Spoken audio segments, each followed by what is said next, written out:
The baby is super cute, isn't it? My husband said to me during our visit to the obstetrics and gynecology clinic for a friend's baby shower. Absolutely. The baby looks just like you. Why would the baby look like me? He quickly retorted, and Odessa also laughed and said, "Don't say weird things." The two of them still hadn't realized they were being suspected. I handed them a beautifully wrapped envelope. As soon as they checked the contents, they were so shocked that they couldn't move, their mouths agape. Another person threw a question at them in this difficult situation. The hospital room had already turned into complete chaos. My name is Alicia Johnson. I am a 28-year-old executive secretary at a local company, and my husband, Elliot, is the son of its president and its future president. From the outside, it might seem enviable to marry the future president and to be an executive secretary. However, the worst possible situation occurred for me, who should have been happy. I have a lifelong friend named Odessa. It might sound exaggerated to call someone a lifelong best friend, but in fact, our parents have been best friends since their college days. We are the same age and lived nearby, so we were together from kindergarten through high school. Odessa went to a university in New York, hence we were separated by some distance, but we still kept in touch. After college, we couldn't meet often, but we communicated at least once a month, and we always caught up when Odessa came home to visit. Odessa and I had a relationship like very close sisters. When I started dating Elliot, I consulted with Odessa, and when we decided to get married, Odessa was as happy for me as if it were her own happiness. At the wedding, Elliot laughed and said, "You two really are close," as he saw me crying during Odessa's speech as the representative of our friends. Supported by my loving husband and dear friend, I was filled with happiness. However, a shadow slowly began to cast over my happiness after marriage. The reason was that I couldn't get pregnant. Before I knew it, 2 years had passed since we got married. Some might think it's only been 2 years, but as someone who desired children, I was actively learning about fertility. Before we got married, Elliot and I had undergone a bridal check to confirm there were no issues. Should I get a fertility test and start treatment? I wondered. Elliot encouraged me. There was no issue during our bridal check, and worrying might just add stress. We're happy together, even without children. It's better to relax and enjoy our time together. Elliot's warm words were comforting, but I felt a rush of urgency to have an heir, and above all, I deeply desired a child with Elliot, whom I loved. Elliot reassured me, "Let's not rush and take our time." But feeling anxious, I decided to seek advice from Odessa. Odessa had lived in New York before but had returned to our hometown shortly after our wedding. While she was in New York, we only met when she visited, but the sociable Odessa quickly got along well with Elliot, and recently they had been enjoying various conversations at our house almost every week. Honestly, infertility is not something easily discussed, but I could open up to Odessa, and she always listened kindly. Still, Odessa advised, "Don't rush." Elliot also says to take it slow, and worrying too much can have the opposite effect. She was right, of course. Stressing over not being able to conceive only compounded the stress, further hindering pregnancy. I often hear stories of people conceiving the moment they give up on trying, but it's not so easy to sort out one's feelings. A few months later, on a weekend while I was feeling troubled, Elliot had left early for work. When I had a lot of time alone, I often found myself overthinking. Just then, the doorbell rang. "Alicia, are you there? I bet you're brooding over something alone, right? Surprise? I brought a special treat today." As always, what a wonderful friend. Odessa had brought my favorite cake for her visit. Recently, Odessa had been busy and visits on the weekends had become less frequent. With Elliot away at work and me alone at home, Odessa's visit was truly like a blessing from heaven. "Odessa, I love you," I exclaimed as I hugged Odessa. How did she know I was alone today? Elliot was away for the weekend, and I hadn't told her he was out today. At that moment, I didn't harbor any suspicions. I just enjoyed Odessa's visit. As we chatted about trivial things, Odessa suddenly said, "Actually, I've met someone interesting after a long time." She reported this with a voice filled with joy. "Do you have a boyfriend? What's he like?" My excitement grew too. "No, not a boyfriend, you know." Odessa smiled as if she was hiding something. I felt a slight discomfort, but they weren't officially dating yet. It seemed like that kind of situation, so I asked for more details. Odessa had always had very high standards. Being beautiful but modest, Odessa naturally attracted male attention, and it was understandable why she had such high expectations. What kind of person would meet Odessa's standards? Out of curiosity, I kept asking more questions. "He's really my type. He's so kind, and he fulfills all my wishes. Plus, he's a future president, has money, is good at DIY, and manly too," Odessa said. That was so typical of Odessa. "You always said you wanted someone handsome, kind, and rich." Odessa had hoped to meet someone who met these criteria in New York, but she hadn't found anyone and returned home. It was unexpected for her to meet the ideal match in our hometown. "Do you have a photo of him?" I asked. "I couldn't get one," she replied. For a moment, the description of being a future president and good at DIY reminded me of Elliot. The similarities to Elliot concerned me, and I continued to ask questions. "What kind of work does he do? Where did you meet him?" I asked. But when it came to specifics, Odessa didn't provide any details. Yet there could be other future presidents who were good at DIY. It piqued my curiosity a bit, but since it's rude to pry into things she didn't want to talk about among close friends, I decided to drop the subject. Though we enjoyed a lively conversation for a while, Odessa suddenly remembered she had something to do and said, "Oh, I forgot I have an errand to run.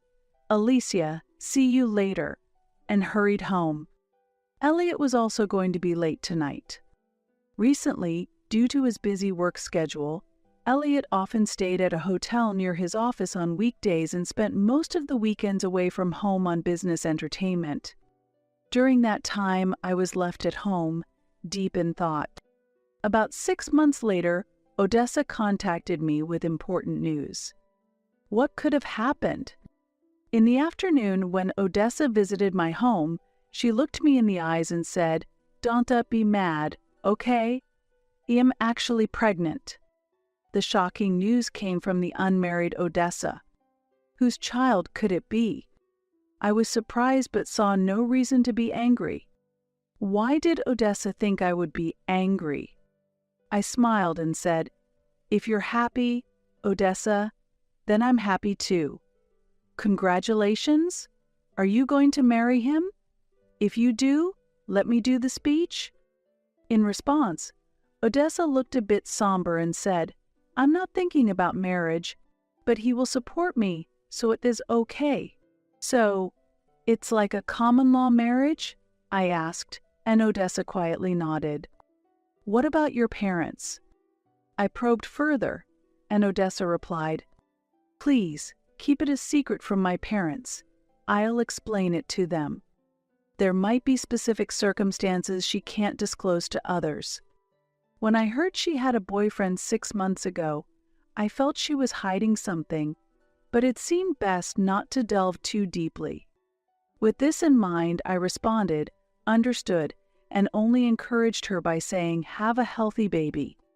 However, after Odessa left and I was thinking at home, a sinister thought crossed my mind. Could it be that Odessa had an affair with a married man and ended up pregnant as a result? But who could that partner be? Odessa hadn't revealed anything about him, but something suddenly occurred to me. She had previously mentioned that her partner was a future president skilled in DIY. Elliot is also proficient in DIY, often making furniture to his liking for our home. Although he's been too busy with work lately to engage in such activities, we still cherish the furniture he made at the beginning of our marriage. Could it be that Elliot is Odessa's partner? That can't be possible. I trust that neither Odessa nor Elliot would betray me. However, once I start doubting, it's hard to stop these thoughts. Looking back, Odessa returned to our hometown around the time she became close to Elliot, and it coincides with when Elliot started staying away from home due to work, and when Odessa stopped visiting our house. Is this just my imagination? It must be just in my mind. It's unthinkable that Elliot and Odessa could be involved. To dispel these doubts, I decided to hire a detective to investigate if there was an affair. I couldn't believe I was doing this, but if things remained unclear, it would always nag at me. I thought if the detective found nothing between Elliot and Odessa, I could wholeheartedly celebrate Odessa's pregnancy. However, it turned out to be a mistake. A few weeks later, I received the report from the detective. The results clearly showed that Elliot and Odessa were having an affair, and it was highly likely that the child Odessa was pregnant with was Elliot's. Faced with the detective's report and decisive photographic evidence, I was at a loss for words. My suspicions turned into certainty, and I was shocked by the reality. The pain of being betrayed by my beloved husband and best friend soon turned into anger, and I thought I could never forgive them. However, considering that Odessa was pregnant made me hesitate to take any action. I decided to wait until Odessa gave birth and then confront them both. Finally, I received the news that Odessa had delivered her baby. Neither Elliot nor Odessa could have dreamed that I was aware of their affair. Upon receiving the happy news of the birth from Odessa, I began planning a congratulatory visit. When Elliot returned from work, I casually brought up the news. Odessa had her baby, I told him, and he responded, "Really? That's wonderful." Despite the fact that I hadn't told Elliot about Odessa's pregnancy, he reacted as if he already knew, surprisingly calm. "Did you know Odessa was pregnant?" I asked. No, what are you talking about?" he replied, but his reaction was clearly flustered. I decided to leave that conversation there and suggested, "Let us go congratulate her this weekend. Will you come with me?" "Me too?" Elliot asked. "Yes, it has been a while. Both you and Odessa have been busy, and it has been almost a year since you saw each other," I said. "Oh, right. It has been that long already." Elliot's expression changed, and his eyes darted around. They say people often look up to the right when they lie, so maybe I could enjoy watching his reactions a little longer. But if anything more comes to light, it might make all my efforts futile. Then the day of the celebration arrived. I took Elliot with me to the maternity ward where Odessa was admitted. "Odessa, congratulations for real," I said. "Alicia, thank you," Odessa responded. In the hospital room, Elliot, who had been fidgeting behind us, also joined in. "Odessa, it has been a while. Congratulations." "Ah, thank you, Elliot." Their interaction was awkward to the point of seeming forced, as if they were acting. In the hospital's newborn room, we were informed that a healthy boy had been born. The three of us went to the room, and Odessa proudly pointed out her baby. "There, the third baby from the right. He's still so tiny," Odessa said. The baby was facing us, and his face was clearly visible. Every baby is adorable, but this child was born from an affair. Thinking about what his life might become, it pained my heart. Should I step back silently, doing nothing, or should I take some action? However, if I do nothing, nothing will change between these two. As unfortunate as it is for this baby, a proper resolution is necessary. When we returned to Odessa's room, her parents were there for a visit. I introduced Elliot while exchanging greetings. After the greetings settled, her mother asked, "How was the baby? Was he awake?" Elliot replied enthusiastically, "Yes, he was awake. Really cute." Then he turned to me and said, "The baby is super cute, isn't he?" I responded, "Absolutely. He looks just like you." Elliot laughed and said, "Why would he look like me? How could he resemble you, I wonder?" "Because he's your child," I retorted. Elliot panicked. "Wait, please don't say things that could cause misunderstandings." Odessa joined in the exchange, laughing and retorting, "Don't say weird things." If both of them react too passionately, it might only make them more suspicious. With that thought, I muttered, "Is it really a misunderstanding?" "Well, whatever," and continued, "Look at this. A surprise present. I hope you like it," and handed Odessa a beautifully wrapped envelope. "Hey, what's this? Can I open it?" Odessa said, surprised. She still hadn't realized that she was under suspicion. Next to me, Elliot chuckled. "When did you prepare this?" As Odessa opened the envelope and looked inside, she was speechless, her expression frozen in shock. "What's wrong?" I asked as Odessa opened and closed her mouth without making a sound. Elliot, curious about her reaction, peered into the envelope and lost his voice with a stunned Seeing Odessa and Elliot's reactions, her parents also became concerned and asked me what happened. "Alicia, what did you give her?" I took the envelope from Odessa and said, "Are you ready to see this? It's not pleasant," and handed it to her mother. As her mother was about to open the envelope, Odessa shouted, "Wait! Don't look! What is this?" her mother exclaimed. Then, looking into the envelope, she stared at Elliot and said, "This is..." The surprise present I had given to Odessa was the photographic evidence of her affair with Elliot, provided by the detective. The photos clearly showed Elliot's face, leaving no room for doubt. "Are you Alicia's husband?" her mother asked Elliot, seeking confirmation. Elliot looked down, unable to respond. At that moment, an angry voice from her father echoed in the room. "Silence solves nothing. Say something." Odessa and Elliot trembled under the force of his voice. Her mother pressed Odessa, saying, "Didn't you say he don't acknowledge the child?